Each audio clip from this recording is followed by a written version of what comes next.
একটা হেলদি সালাদ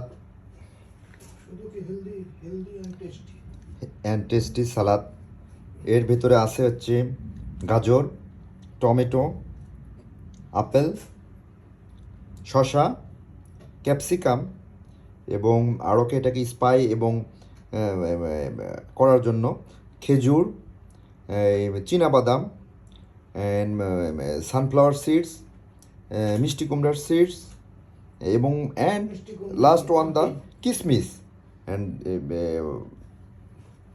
এটা ভালোভাবে মিক্স আপ করে নেওয়া হয়েছে। এটা মোটামুটি এখানে 2 জন মানুষ খেতে পারবে। এটা হেলদি এবং এটা স্বাস্থ্যের জন্য খুবই ভালো। ধন্যবাদ। Subscribe my channel explore with the lens.